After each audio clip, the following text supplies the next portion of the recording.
Yo. It's good, y'all. It's a little messy, but we Gucci. What's good, y'all? It's your boy Clock C. Let me see if we are live. I'll check my phone real quick, yo, before I start talking. Today's just a check-in, y'all. Today's a check-in, a mic check, and a what's up. I ain't going live in a minute. Live from the studio. Let's double check. A lot's been going on, y'all. A lot's been going on. Let's see if this sounds good. Testing 1, 2, 3. Let's see if this sounds good. Testing 1, 2, 3. We on, y'all. We on. Cool. So, yeah, no topic for today. Just tapping in with y'all. Um, I told myself I want to stay committed to this channel, committed to my channel. That's the main channel, So gotta lock in. I didn't use my camera today because it's dead. Normally, y'all know it's better quality.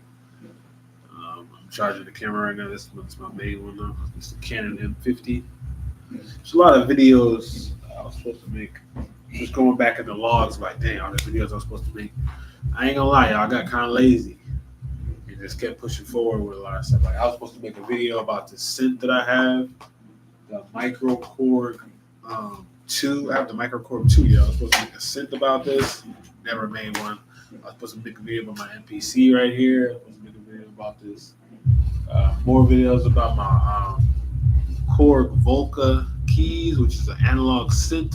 I got so much more stuff, y'all, that I haven't made videos on. And also, I'm in the studio, so y'all hear all that extra sound, drummers in other rooms. Yeah, I'm kind of just making this video to tap in with y'all and let y'all know I'm not dead. I'm still here, still planning videos, but I want to structure it different, y'all. I'm looking at like my legacy and what I want to leave behind. And not only do I want to leave behind like my experiences, and I want y'all to watch my life and whatnot, kind of see my journey and see how I become who I become. I also want y'all to see and witness like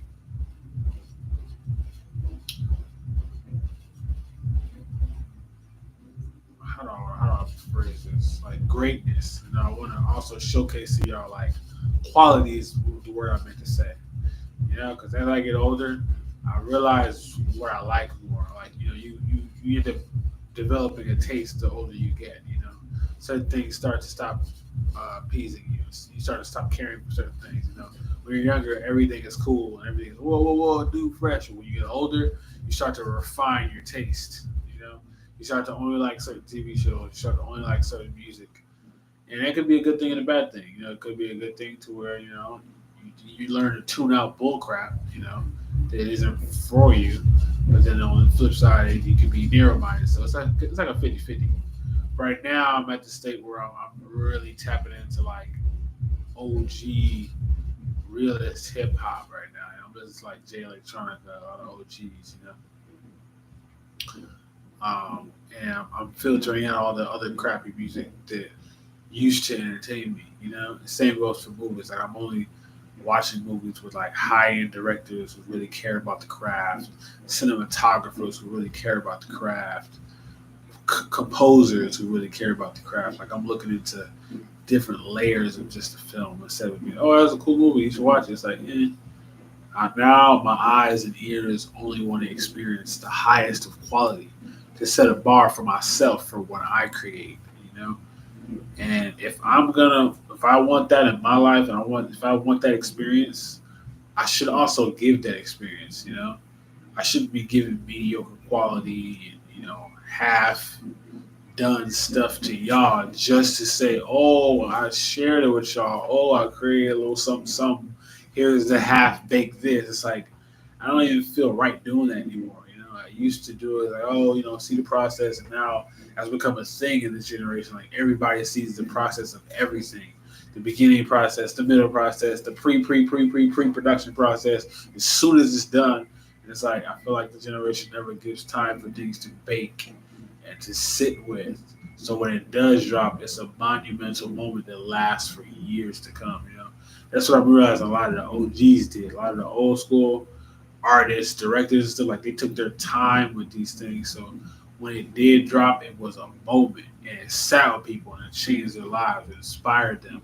A lot of the things that we're inspired by today are things that have been out, classics that have been out for years. But the reason why we're inspired by them is because they took their time. They really focused on like important themes and meaning in their creation, whether it be a piece of art, whether it be a movie, whether it be music. It took time to infuse deep thought and meaning into their work. Blood, sweat, and tears. It's not just, boom, I started some boom share. Oh, I'm going to share. It's like, hold on a second. And I'm learning. I used to be that type of person who just the fast paced, boom, boom, boom, boom, vlogs every single day, 3 times a day. And I respect the grind. Shout out to all the streamers and YouTubers out there who's really getting it. Getting thousands and hundreds of thousands and millions of subscribers, getting famous off of their grind. I respect it, but I feel like the older I get, I kind of want to be more of that, not reserved, but like craftsman, to where every piece of art that I make is a meaningful piece of art that's come from a really deep place, and I want it to stretch further than a month, 2 weeks, and then they're waiting for the next thing. I don't want to be that type of artist and creator, because I create a lot of things. I realized when I was going through my YouTube channel, I was like, damn, I made series before. I've made so many different things, like animated TV series and vlog types of series and music and video games. Like I've made so many things. I wrote a book, podcasts, short films, fashion lines. Like I've done a lot, but I don't feel like out of any of them I've given it my all, if that makes sense. And I've given it the best I could at the time, but I know if I were to sit with any of these things longer, I could have given it more impact. And I know that's the oxymoron again, sitting on things forever and it ended up never coming out. And everything is in balance, as I always like to say. If you rush too fast, like I said before, it doesn't give it that home cooked meal feeling. But then if you take too long, you can end up never releasing it, and then what's the point? So I understand that, but I feel like it's time for me to balance things out. In the beginning, I was that fast, boom, boom, boom. As soon as I got the fashion line, drop it. Like, I remember the day this was available, and I dropped it. But I've never set up infrastructure for it to build. Like I don't have it set up properly to where y'all can get some of this. I did before, but it was quick. I didn't sit with it. I didn't establish that infrastructure to where I had that, that Clockson apparel website that was locked into everything. It was a lot of it was temporary, is what I'm saying. A lot of it was just fast. And I did what I could do, but now that I'm on the other things, this was supposed to be a recurring thing that I could always stand on. But it's not. Now I have to set out separate time to rebuild this brand, But if I would have just stopped in the beginning, not stopped, if I would have established in the beginning a proper apparel line of Clockson and had it running by itself. They say when you put enough time into something, it starts to work for you instead of you have to work for it. That's what they say, right? So if you start an engine and you put all the time and proper time and maintenance into that engine, eventually it runs on its own. And it's its own self-serving engine. It starts to feed itself. You don't have to necessarily worry about it. It's like just like a child. Like in the beginning, the baby, you gotta pay attention to it all the time. You gotta be around all the time. But then once that baby becomes a kid, and that kid becomes a teenager, and teenager becomes a young adult, you don't have to be around it as much. You don't have to, tend to it as much, tend to the person as much. Like they're gonna grow. They're gonna be self-sufficient. This goes for the creations too. And I realized, like, anytime I create something and you put enough energy into it, it's supposed to be able to replicate or manifest or self-sustain itself if you put enough time and energy into it. I don't think I've put enough time and energy into my creations for them to sustain themselves. I might have stretched myself too thin on multiple different things. and just not sat down and allowed one thing to fully manifest itself to its maximum potential. And that could just be me being in my early 20s wanting to explore things. I ain't gonna hate on myself and put a bunch of pressure on myself because I do that already. I put like a million tons of pressure on my shoulders all the time. So I don't want to do that. But what I will say is going forward, I want to be more intentional with my art. I want to be more intentional with my creations. And I want to build a base to where when I want to do something new, the base I've built is so strong, I can always just lean on that base and it'll slowly grow, and it'll help whatever else I'm doing. If I'm doing something new, that base that I got is going to help me in starting something new where I don't have to start from ground zero. Like if I wanted to start an apparel line and revamp this with my artistry, my art is popping, I can utilize that foundation to start that. I'm going to start from ground zero for the longest time. Anytime I'm trying to do something, it's always the bottom, bottom, bottom. I never have any type of leverage. This time around, I'm leveraging these new things. So where I'm at now, what's the current Clockson working on? Because I know I love to just blow out all the projects. I said I was supposed to. Realistically, right now, I'm of course still working on music, but I found a new love for film. I've always had love for film, but now being in film school, and it's also almost over, y'all. But I have a newfound love for film now, which is not changing my course, but adding to it. I'm working on a 8-episode miniseries called Planet Clockson, and it's gonna showcase the new skills I have and the new viewpoint I'm trying to express with my art. I just want meaningful art pieces in the world. That's what I want to do. I'm an artist, so I want to make meaningful art. And I finally accepted that for myself. I ran from it for a long time, but now I'm finally embracing my artistry to its fullest. I have many layers to myself and my art, and I'm proud of myself. I'm so proud of myself. And so because of that, I want to really take my time and put full intention into this because once this series drops, and it's initially just a promo for my instrumental album, Planet Clockson, which is synth bass, piano bass, and strings. I'll do some strings too.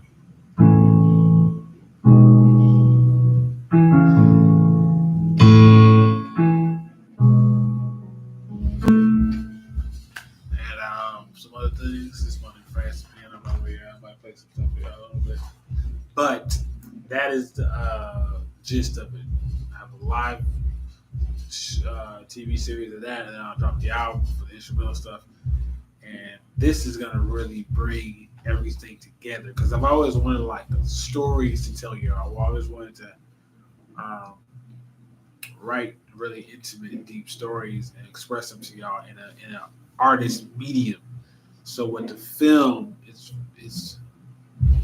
gonna help me do that basically. And I'm excited, y'all. I'm very excited. This is a pretty early announcement for it, but anybody that's tapped into the lives, you get a sneak peek of the first stuff. And, I know how my mind works, and once I say it out loud, it tends to manifest itself into the universe. So I'm saying it out loud, and it's being recorded. Working on this TV show, I'm excited. Got the idea a few days ago. This is fresh, but I also know ideas can die just as fast as they're born. So it's good to capture the energy. Because years later, I'm going to look back on it like, dang, I'm so glad I implemented that idea. That was a dope idea. And just like that, it could have disappeared, with the wrong thought or the wrong pivot or waiting too long. Like, in my 25 years of living on planet Earth, I realized how precious an idea is. And it's a sin to not implement that idea, especially if it came to you straight through source. It's a sin to not act on it. And that comes straight from one of my teachers. So it's like I gotta act on this. I have to. It's time. It's time for the thought to be created. I don't really believe any thought is original in a way. It can be, but I believe every thought is transmuted through certain people, and when they can't properly transmute it into the world, it gets transferred to someone else to transmute it into the world. So there were thoughts that I had that I wanted to be in the world, but I didn't have the wherewithal, the resolve, or the energy to actually produce it into the world, whether it be because of finances or just because of effort. It never got produced into the world. But then sometime later, someone else produces that exact same idea into the world. I'm like, wow, I thought of that, but they did it. It's just it. I wasn't the person for that, but I had the idea though. So the idea is like the most powerful thing. Everything comes from an idea. People, everything comes from an idea. That spark. So, um, with me having these great ideas, um, manifestation is important, and just making sure the portal between manifestation and creation is clear. Because if I can think of the idea, how long does it take for it to be manifested? What are the walls in the way? What's the pathway from the thought to it actually being here? I want a Clarkson hat. Okay, I'm saying it, but what do I need to do? What do I need to say? What do I need to implement? What work do I need to put into? What money? All that to get to this. This is the thought. This is the manifestation. What does that process look like? That's that's the goal that everyone should try to master. How do I get to this and then boom to this? Once you can make that clear connection, you're good to go. That's about it, y'all. I ain't been a bit like this in a long time. I feel good. Yeah, I feel good. I'm feeling great. A lot of long days, I will say that. I'm a little tired. A lot of long days. Um, See how I started yawning as soon as I was tired? It's funny. But the days feel full, which is nice. The days feel full. So yeah, just want to tap in with y'all. Hopefully y'all feeling good. Moving forward, a lot of the content is going to be very intentional, very packaged, very condensed, so it can stretch longer, y'all. I hope y'all appreciate that. I hope y'all appreciate my honesty and appreciate my artistry. And I'm looking forward to sharing with y'all and y'all receiving it. So we can grow together. It's time to grow, y'all. I've been stagnant for too long. It's time to grow and flourish. All right. That's it, y'all. Catch y'all later. Oh, for those of you that are tapped into the Hope podcast with me and my homie Rip Slater, we about to go live in like the next hour. So tap in on that channel, Hope Records. Yeah, type in Hope Records on YouTube, and you'll see the YouTube channel. We brought back the podcast. We're on episode 5. Tap in. We're going live in an hour. We're gonna chop it up. And yeah, we up, y'all. Peace and love. Catch y'all next time.